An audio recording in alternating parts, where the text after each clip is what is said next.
Mi hermano dijo, aquí no queremos fracasados, y me empujó fuera de la casa que yo ayudé a pagar. Me fui con una maleta rota. Hoy, ellos están en bancarrota y yo soy la única que puede firmar el cheque para salvarlos. ¿Debería hacerlo? El frío en Monterrey tiene una cualidad particular y no es como el frío de la sierra que te congela la piel, es un frío seco, traicionero, que se cuela por debajo de la ropa y se clava en los huesos como si fueran agujas de hielo. Pero esa noche del 24 de diciembre, el frío que yo sentía no venía del viento que bajaba del Cerro de la Silla. Venía de adentro de mi propia casa, de esa mansión en San Pedro Garza García que olía a pino fresco, a canela hirviendo y a la hipocresía más rancia que el dinero nuevo podía comprar. Eran las 4 de la tarde y yo, Mireya Guzmán, llevaba despierta desde antes de que saliera el sol.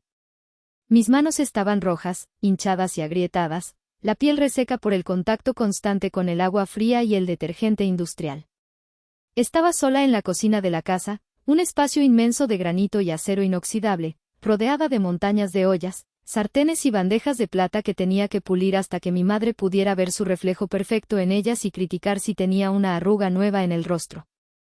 El menú de la cena de Nochebuena era una lista interminable de exigencias: pavo relleno a la mantequilla, romeritos con mole, bacalao a la vizcaína, pierna de cerdo adobada y 100 tamales norteños. Mi madre, doña Estela, había insistido en que hiciéramos los tamales en casa porque, según ella, los comprados no tenían el toque de distinción de la familia Guzmán. Claro que el hiciéramos era un eufemismo cruel. Ella estaba en el salón de belleza haciéndose las uñas y el peinado, y yo estaba aquí, con el delantal manchado de achiote, luchando contra el reloj y el dolor de espalda. Mireya, apúrate con esa salsa, que los invitados importantes llegan a las 8 y no quiero olores a grasa cuando entre la gente, me había gritado mi hermano Fabián hacía una hora, asomando la cabeza por la puerta antes de subir a encerrarse en su habitación. Iba a jugar videojuegos hasta que fuera hora de ponerse el traje de diseñador. Suspiré, un sonido largo y cansado, y seguí moviendo la cuchara de madera dentro de la olla gigante de mole. Mi nombre es Mireya Guzmán. Tengo 32 años, una licenciatura en Administración de Empresas con mención honorífica y 10 años de experiencia manejando la logística operativa de Transportes Guzmán, la empresa de mi padre. Sin embargo, para mi familia, soy poco más que la servidumbre glorificada, la cenicienta sin hada madrina. Soy la que sabe dónde están las facturas perdidas, la que negocia con los mecánicos cuando los camiones se descomponen en la carretera a Laredo a las 3 de la mañana bajo la lluvia, y la que cocina la cena de Navidad para 30 personas mientras ellos fingen ser la familia perfecta de las revistas de Sociedad de Nuevo León. La puerta abatible de la cocina se abrió de golpe y entró mi madre. El olor a laca para el pelo y perfume caro inundó el espacio, compitiendo con el aroma del mole. Llevaba un vestido de terciopelo verde esmeralda que le quedaba impecable, ajustado en los lugares correctos, y el cabello recién peinado en un estilo alto que le restaba 10 años. Me escaneó de arriba abajo con esa mirada que siempre me hacía sentir pequeña, sucia e inadecuada, como una mancha en su piso de mármol. Por Dios santo, Mireya, ¿todavía estás así?, soltó con desprecio, arrugando la nariz como si oliera algo podrido en su cocina inmaculada. Mírate nada más. Tienes harina en el pelo y manchas de salsa en la ropa. Pareces una pordiosera que acabamos de recoger de la calle. ¿Qué van a pensar los socios de tu padre si te ven así? Mamá, acabo de terminar con el pavo, respondí, tratando de mantener la voz firme aunque la garganta me ardía de cansancio y sed. No he tenido tiempo ni de sentarme un minuto. Además, soy la única que ha estado trabajando desde la madrugada. Fabián no ha bajado ni por un vaso de agua. No metas a tu hermano en esto, replicó ella de inmediato, su tono subiendo una octava defensiva y chillona. Fabián está descansando porque tiene una gran responsabilidad sobre sus hombros. Hoy es su gran noche, Mireya. Tu padre va a hacer el anuncio oficial y él tiene que estar fresco, radiante y descansado. Tú, en cambio, ¿qué hiciste hoy? ¿Mover unas ollas? Eso lo hace cualquiera. Anda, vete a cambiar. Y ponte algo decente, por favor. No quiero que avergüences a la familia con esa ropa de tianguis que te gusta usar para hacerte la víctima. Me mordí la lengua con tanta fuerza que sentí el sabor metálico de la sangre. Quería gritarle. Quería decirle que mi ropa de tianguis era lo único que podía permitirme porque la empresa, su preciada empresa familiar que presumían en el club de golf, llevaba 3 meses sin pagarme el sueldo completo. Todo el flujo de efectivo se había ido en pagar los anticipos de los nuevos camiones Volvo que Fabián se había encaprichado en comprar, a pesar de que yo le advertí con hojas de cálculo y proyecciones financieras que no teníamos liquidez para esa inversión. Pero claro, a Mireya nadie la escucha. Mireya solo sirve para limpiar los desastres cuando los cheques rebotan. Subí a mi habitación arrastrando los pies, sintiendo cada escalón como una montaña. Mi cuarto era en realidad el cuarto de huéspedes más pequeño de la casa, el que daba al patio de servicio. Me di un baño rápido con agua que apenas salía tibia porque, irónicamente, en esta mansión de 5 recámaras y 6 baños, la caldera siempre fallaba y nadie se preocupaba por arreglarla excepto yo, y hoy no había tenido tiempo. Me puse mis mejores pantalones negros de vestir, que ya tenían el brillo del desgaste en las rodillas por tanto uso, y una blusa blanca que planché con cuidado excesivo para disimular que el cuello estaba empezando a deshilacharse. Me miré al espejo. Tenía ojeras profundas, moradas, y la piel pálida por la falta de sol, pero mis ojos oscuros todavía tenían una chispa de rebeldía que se negaba a apagarse. Al bajar las escaleras, la fiesta ya había comenzado. La transformación de la casa era total. Las luces se habían atenuado, las velas aromáticas estaban encendidas y la sala principal estaba llena de gente. Había socios comerciales de mi padre con sus esposas llenas de joyas, amigos del club de golf con sus habanos, y tías lejanas que solo aparecían cuando sabían que habría comida gratis y champaña importado. El tintineo de las copas de cristal cortado y las risas forzadas llenaban el aire, creando una cacofonía que me daba dolor de cabeza. Un trío de músicos tocaba villancicos suaves en un rincón, intentando darle un aire de paz a una sala llena de ego. Me deslicé hacia la barra de bebidas para ayudar a servir, tratando de pasar desapercibida, camuflándome entre los meseros contratados, pero mi padre me vio.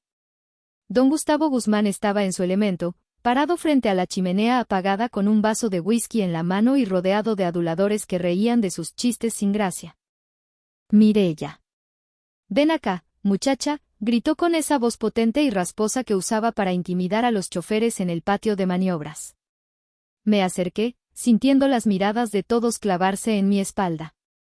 Sírvenos más hielo, y trae otra botella de Blue Label para el licenciado Rivas, ordenó sin siquiera mirarme a los ojos, señalando la mesa vacía con un gesto despectivo de su mano, como si espantara una mosca. Sí, papá, murmuré, bajando la cabeza. Fui a la cocina por el hielo. Cuando regresé con la cubeta de plata llena, mi hermano Fabián estaba en el centro de la sala, pidiendo silencio golpeando su copa con un tenedor de postre. Llevaba un traje italiano azul marino hecho a la medida que costaba más de lo que yo ganaba en un año entero de trabajo honesto. Se veía guapo, sí, tenía el porte de los Guzmán, pero sus ojos tenían ese brillo vacío y arrogante de quien nunca ha tenido que luchar por nada en su vida, de quien cree que el mundo le debe pleitesía. Familia, amigos, socios invaluables, comenzó Fabián, sonriendo con esa sonrisa ensayada de político en campaña. Gracias por estar aquí en esta noche tan especial, en esta Nochebuena llena de bendiciones. Como saben, Transportes Guzmán ha sido el legado de mi padre durante 40 años. Él construyó este imperio con sus propias manos, un camión a la vez, surcando las carreteras de México. Hubo aplausos educados y murmullos de aprobación. Mi padre se infló de orgullo, sacando el pecho y abrazando a mi madre por la cintura. Pero todo imperio necesita sangre nueva y joven para seguir creciendo y adaptarse a los nuevos tiempos, continuó Fabián, elevando la voz. Y hoy, tengo el honor y el privilegio de anunciar que mi padre ha decidido dar un paso al costado para disfrutar de su merecido retiro y sus años dorados. A partir del 1 de enero, asumo oficialmente el cargo de director general de la compañía. Los aplausos fueron más fuertes esta vez, casi ensordecedores. Gritos de «Bravo, Fabián» y «Felicidades, muchacho» llenaron la sala. Yo me quedé parada junto a una columna, con la cubeta de hielo congelándome las manos, sintiendo un frío interior que me helaba la sangre más que el aire acondicionado. Sabía que esto venía, Lo había visto en los correos electrónicos que Fabián mandaba a los abogados, pero escucharlo en voz alta, ver cómo lo celebraban sin mencionar una sola palabra de mi trabajo, de mis sacrificios, de las noches que pasé durmiendo en la oficina para vigilar las cargas críticas, me rompió algo por dentro. Algo fundamental. Pero eso no es todo, dijo Fabián, levantando una mano para pedir silencio otra vez, disfrutando cada segundo de atención. Quiero mostrarles que el futuro de esta empresa es brillante, lujoso y ambicioso. Papá, mamá, acérquense por favor. Sacó un sobre dorado del bolsillo interior de su saco con un movimiento teatral. Este es mi primer regalo como director general. Un viaje todo pagado por un mes a Europa para mis padres. Primera clase, hoteles 5 estrellas, París, Roma, Madrid. Se lo merecen por habernos dado todo. Mi madre soltó un grito agudo de emoción y se llevó las manos a la boca, fingiendo sorpresa. Mi padre le dio una palmada fuerte en la espalda a Fabián, con los ojos llorosos por la emoción y el alcohol. Ese es mi hijo. Eso es pensar en grande.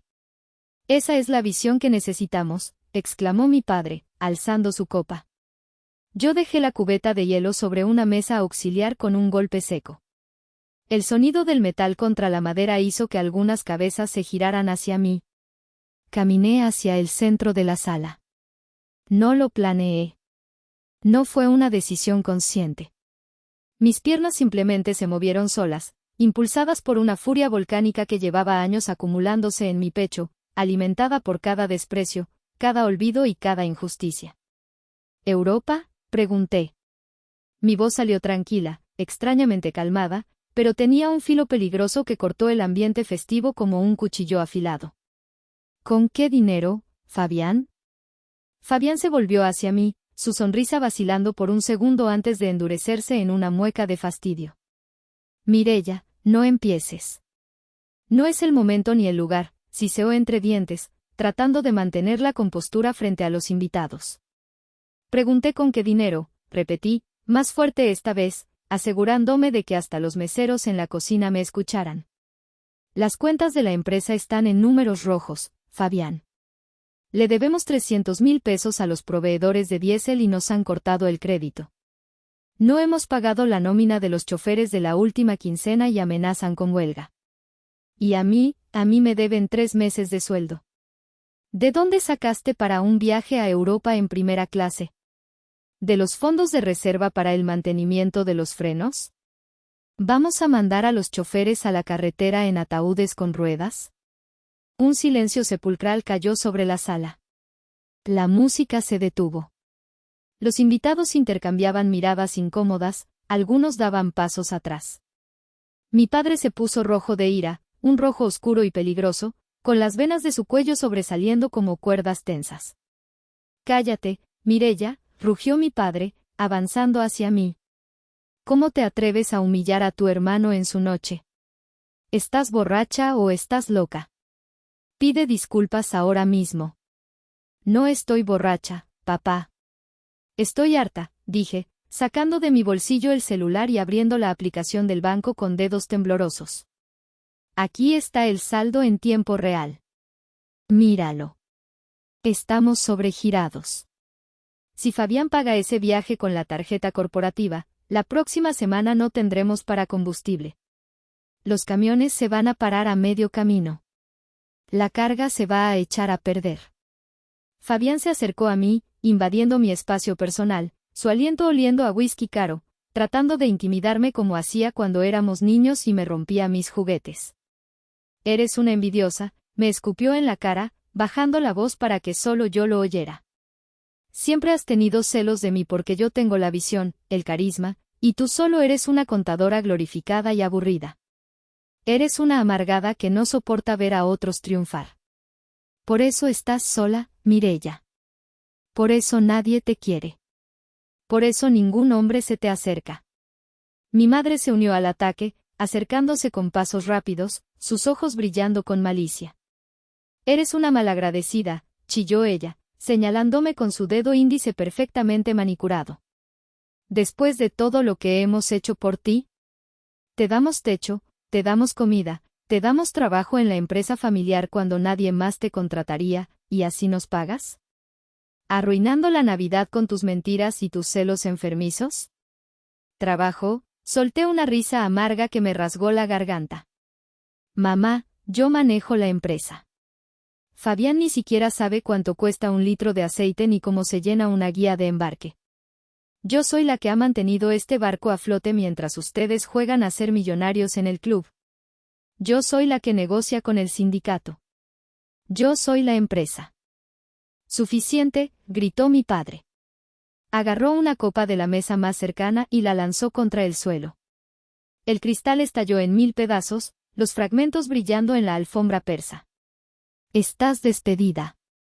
¿Me oyes bien? Despedida. No quiero a una traidora venenosa en mi empresa. Y no quiero a una hija malagradecida en mi casa. Miré a mi padre, a ese hombre que alguna vez fue mi héroe, esperando ver una pizca de duda, de arrepentimiento en sus ojos. Pero solo vi odio. Vi el odio de un hombre débil que sabe que tiene la culpa pero prefiere destruir al mensajero antes que aceptar su propia mediocridad. ¿Me estás corriendo?, pregunté, sintiendo que las lágrimas me picaban en los ojos, calientes y dolorosas, pero negándome a dejarlas caer frente a ellos. Te estoy ordenando que te largues, dijo él, señalando la puerta con un dedo tembloroso por la ira. Lárgate de mi casa. Ahora mismo. Agarra tus trapos y vete. Y no vuelvas hasta que aprendas a respetar a tu hermano y a tu padre, y hasta que pidas perdón de rodillas. Miré a Fabián. Él tenía una sonrisa de triunfo en los labios, una sonrisa cruel. Se sentía ganador. Se sentía intocable. Bien, dije, asintiendo lentamente mientras algo dentro de mí se endurecía como el acero templado. Bien. Me voy. Pero recuerda esto, papá. Recuerda esta noche. Porque cuando los camiones se detengan, cuando el banco llame para cobrar, cuando todo se derrumbe sobre sus cabezas, no me busques. Fabián es el director ahora. Que él lo resuelva con su visión y su carisma. Me di la vuelta y subí las escaleras corriendo, sintiendo las miradas de todos clavadas en mi espalda como dagas. Escuché los murmullos de los invitados abajo, el sonido de las copas chocando de nuevo, las disculpas apresuradas y falsas de mi madre tratando de salvar las apariencias diciendo que yo estaba pasando por una crisis nerviosa. Entré a mi cuarto y saqué mi vieja maleta del armario, una maleta que tenía desde la universidad. Metí mi ropa a puñados, sin doblarla, mezclando pantalones con blusas. Agarré mi laptop personal, mis documentos importantes que siempre tenía a la mano y la foto enmarcada de mi abuelo que tenía en la mesita de noche. Mi abuelo, don Anselmo, el hombre que realmente fundó la empresa con un solo camión de redilas, mucho sudor y honestidad. Él se avergonzaría de ver en lo que su hijo y su nieto habían convertido su legado. Bajé las escaleras cargando la maleta, que pesaba como si llevara piedras. Nadie me detuvo. Nadie me dijo adiós. Al llegar a la puerta principal, Fabián se interpuso en mi camino, bloqueando la salida con su cuerpo. Dame las llaves de la camioneta, dijo, extendiendo la mano con la palma abierta. Es mi camioneta, Fabián. Yo la estoy pagando con mi dinero, le respondí, apretando las llaves en mi puño. Está a nombre de la empresa por temas fiscales, se burló él, con esa sonrisa petulante. Y como ya no trabajas en la empresa, el vehículo se queda. Es un activo corporativo. ¿O quieres que llame a la policía y te denuncie por robo de vehículo? Lo haría, Mireya. No me tientes. Lo miré con asco absoluto. Saqué las llaves de mi bolsillo y se las tiré a los pies con fuerza. Quédatela. Ojalá te estrelles con ella y se te borre esa sonrisa. Fabián se rió, una risa hueca, y abrió la puerta principal de par en par. El viento helado de la noche entró de golpe. Y por cierto, hermanita, dijo mientras yo salía al porche temblando de frío. No esperes liquidación. Considera tus años de trabajo como el pago por haberte mantenido todos estos años, por la comida y el techo que te dimos. Aquí no queremos parásitos. Me empujó levemente por la espalda y cerró la puerta en mi cara. El golpe de la madera maciza retumbó como un disparo en la noche silenciosa. Me quedé ahí, parada en el escalón de entrada, bajo la luz amarilla del farol. Hacía un frío brutal, de esos que duelen al respirar. No tenía auto. No tenía dinero en efectivo. No tenía abrigo grueso porque lo había dejado en el perchero de la entrada y no iba a volver a tocar esa puerta. Agarré el asa de mi maleta y empecé a caminar hacia el portón de la reja.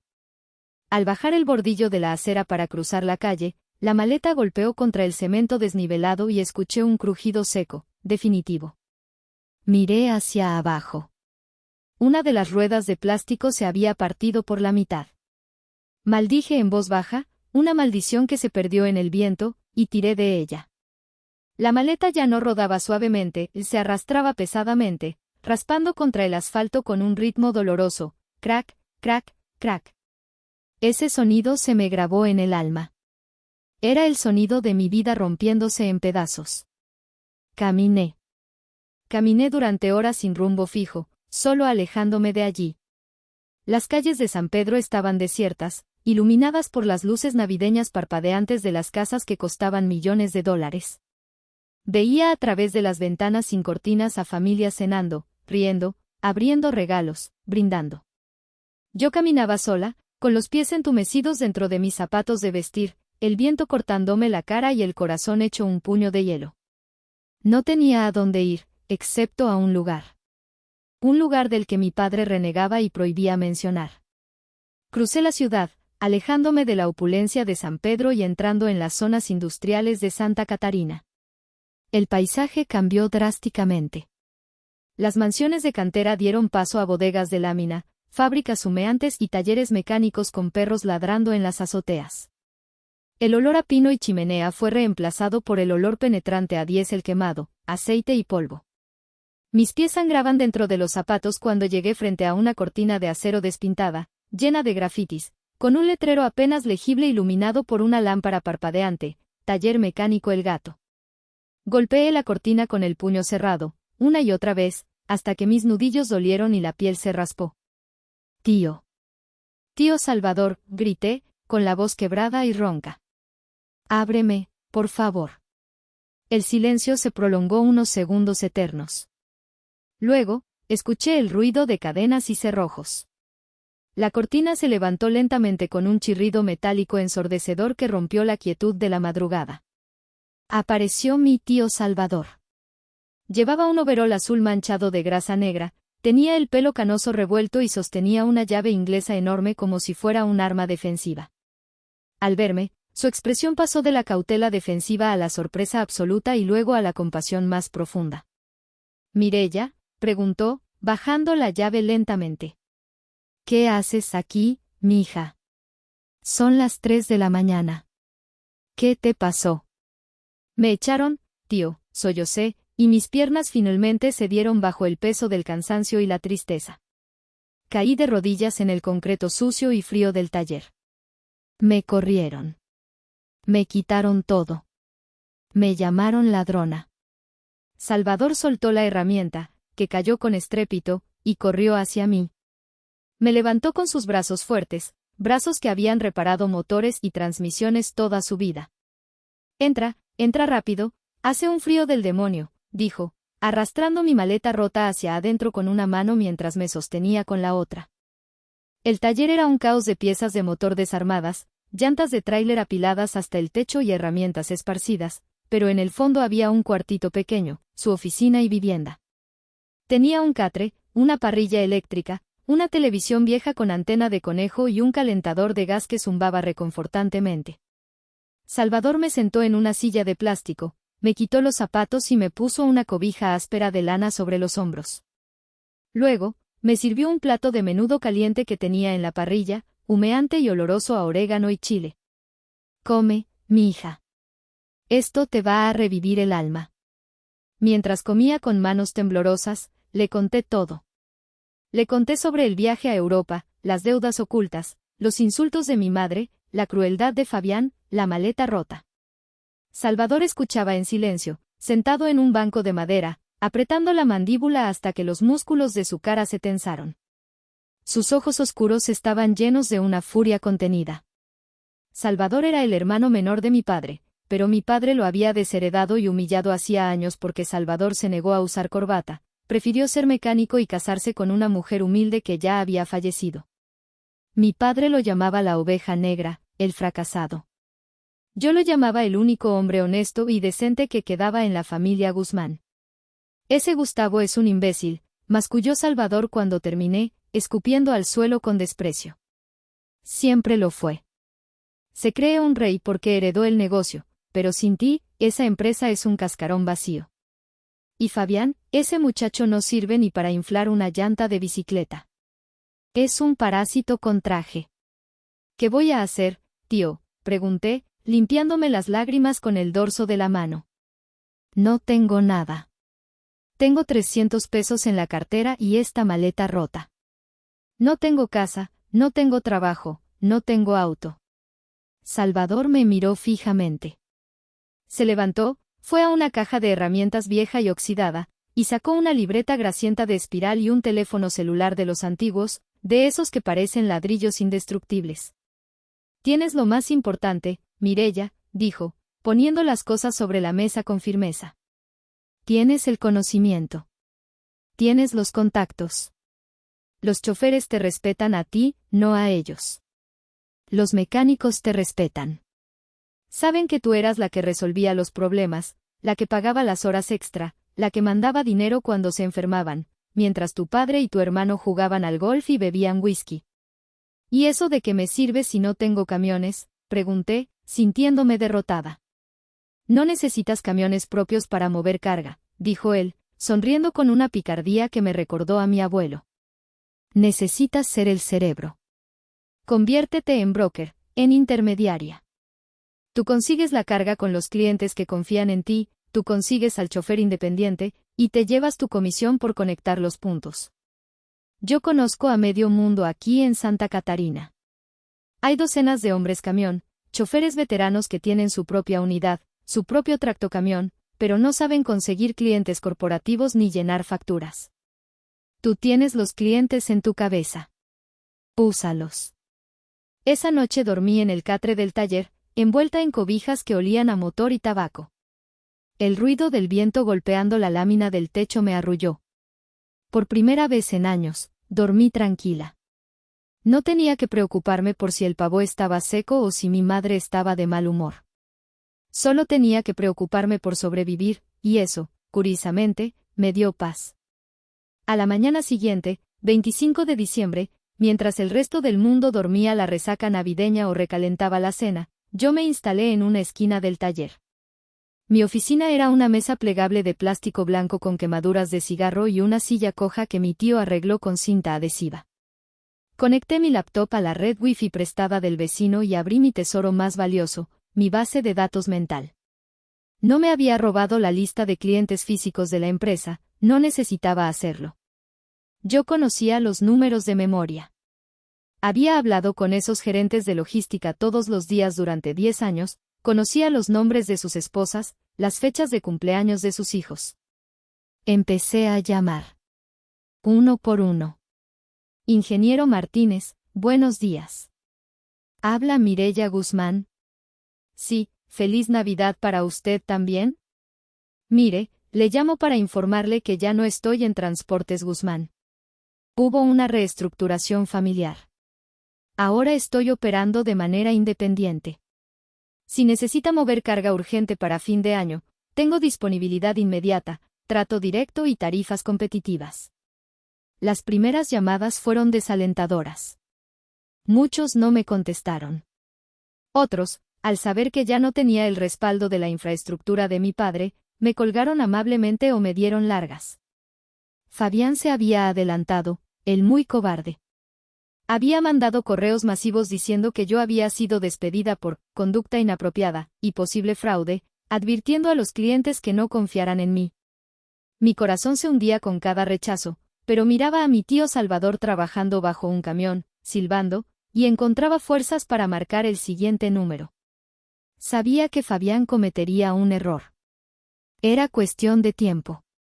Él no sabía operar. Él solo sabía mandar. El error llegó en febrero. La temporada crítica.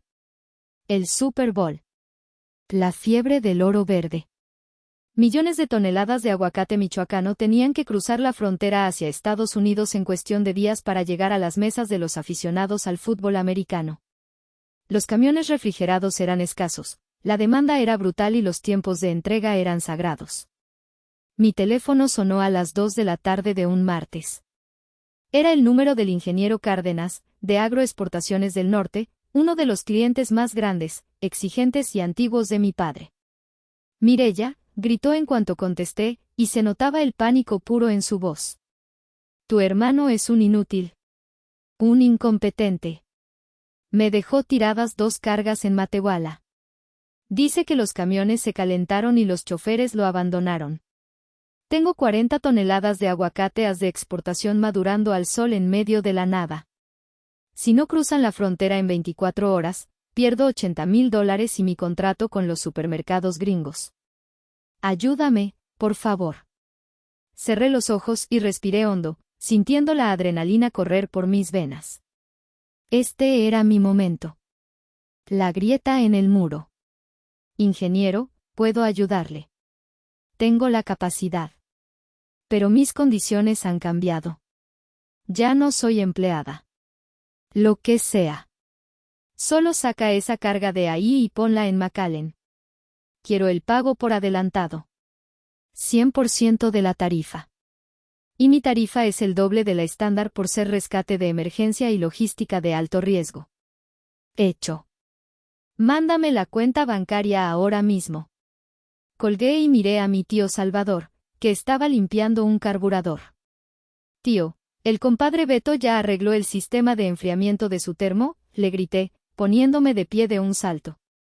Quedó como nuevo ayer, ruge como león, respondió él, entendiendo todo con solo ver mi cara.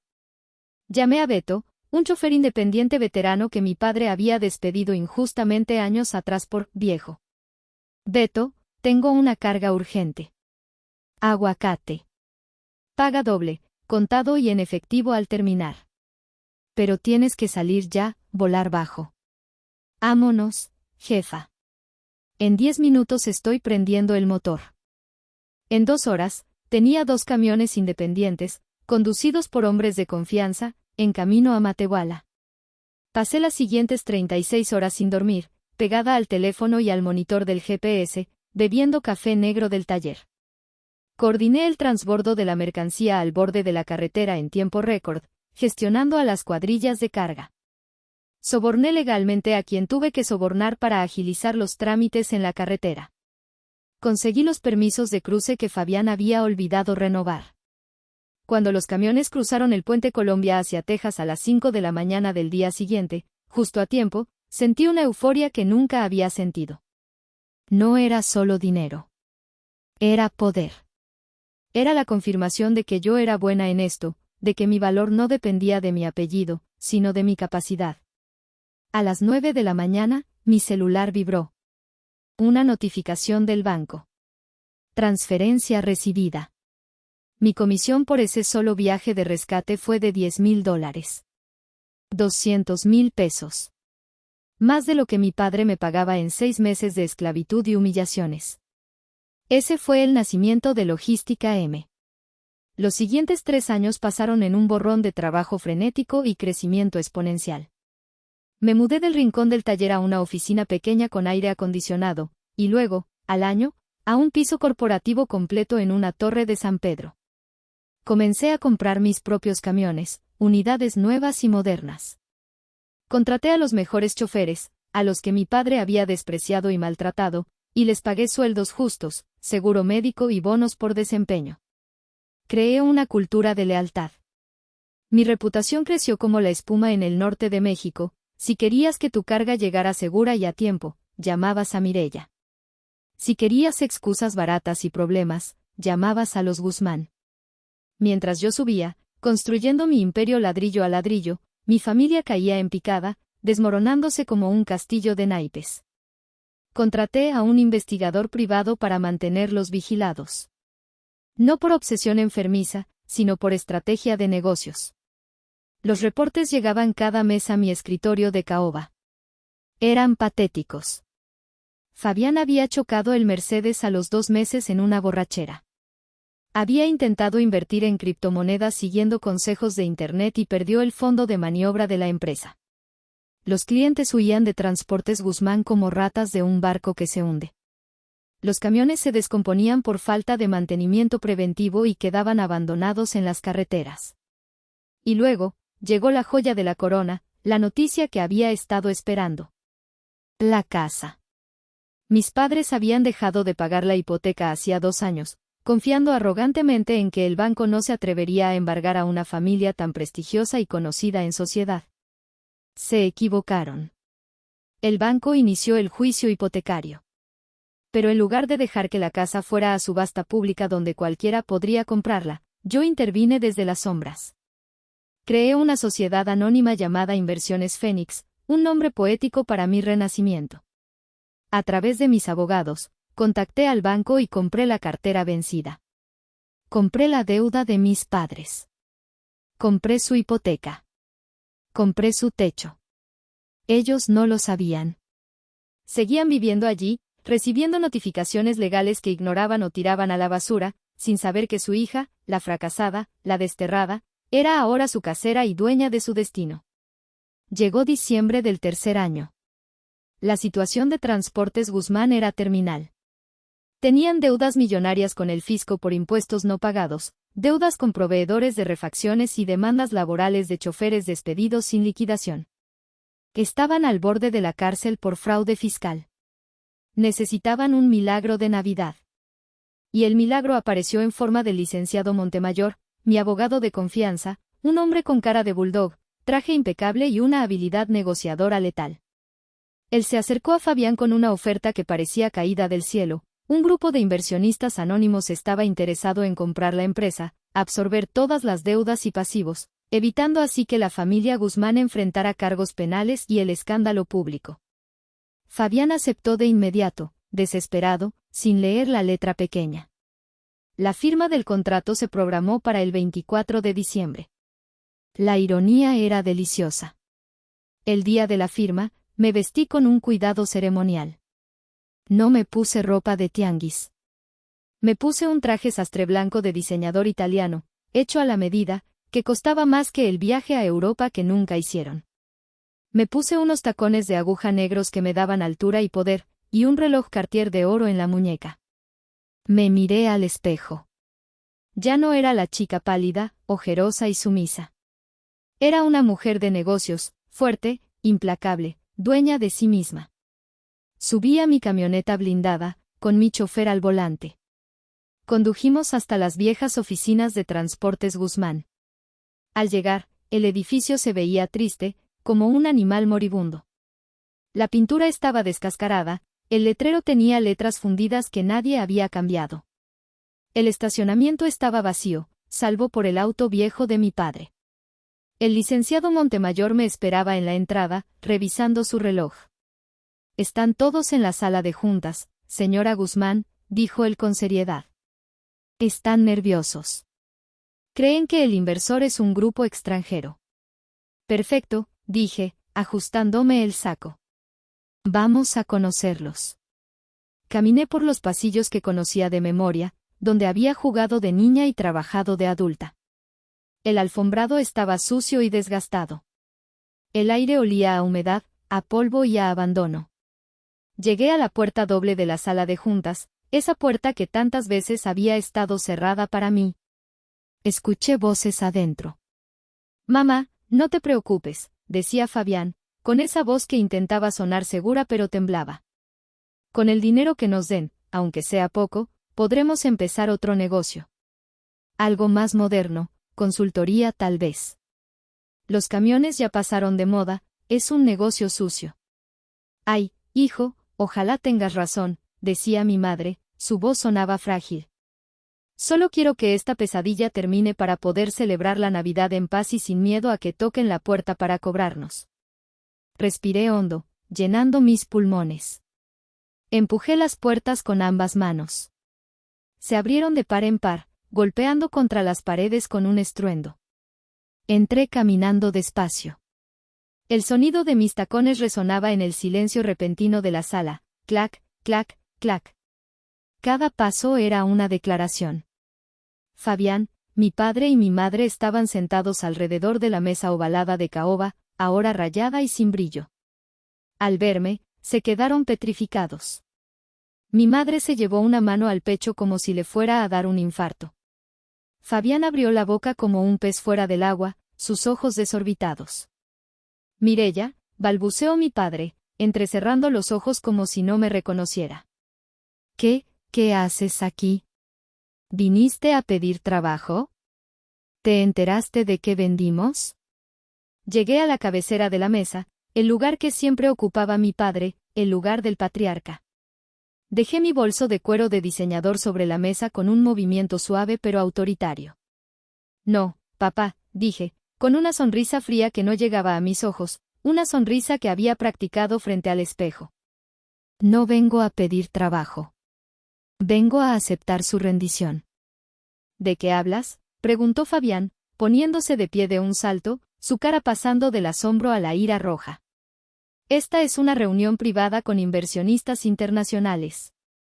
Lárgate antes de que llame a seguridad. No tienes derecho a estar aquí. Siéntate, Fabián, ordené.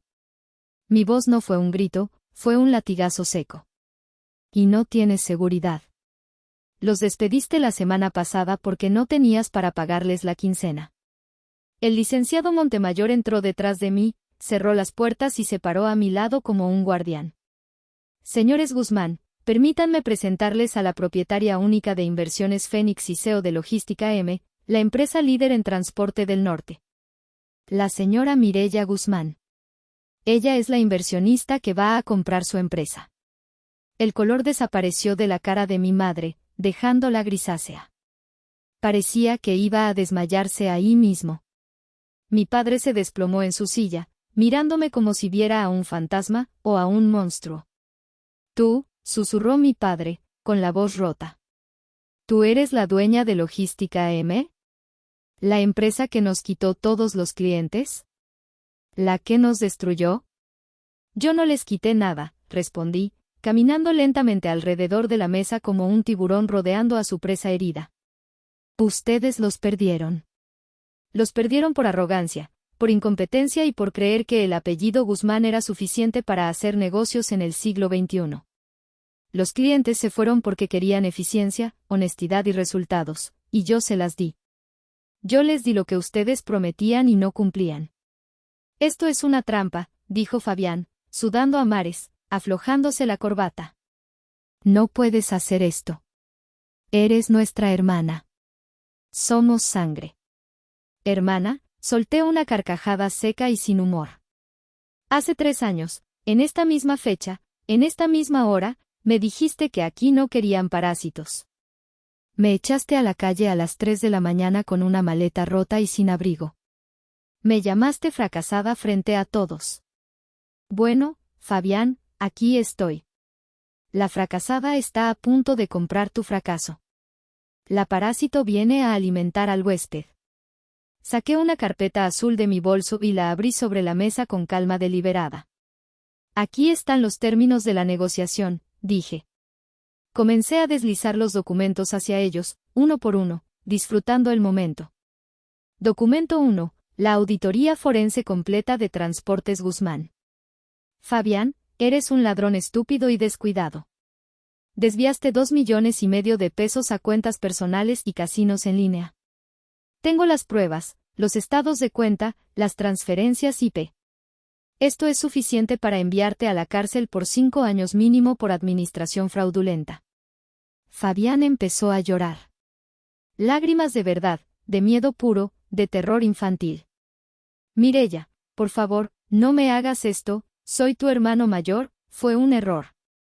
Documento 2, continué, ignorando sus súplicas patéticas. Las escrituras de la Casa de las Lomas. La mansión. El hogar familiar.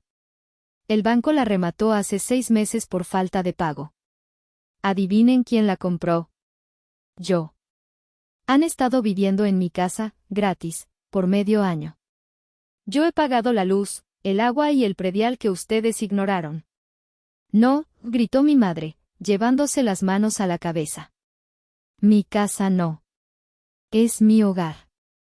Ahí crecieron ustedes. Es mi casa, mamá.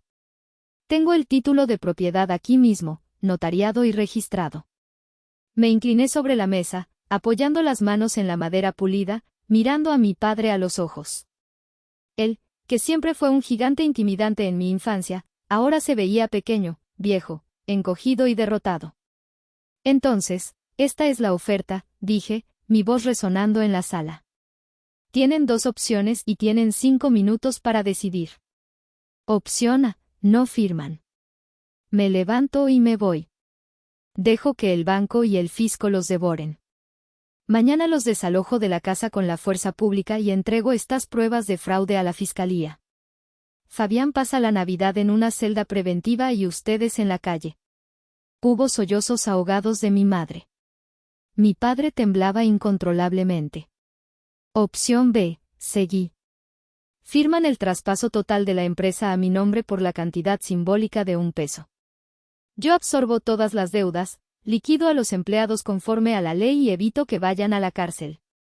La empresa desaparece como marca y se fusiona con la mía. Fabián queda despedido hoy mismo, sin liquidación, y vetado de por vida de la industria del transporte.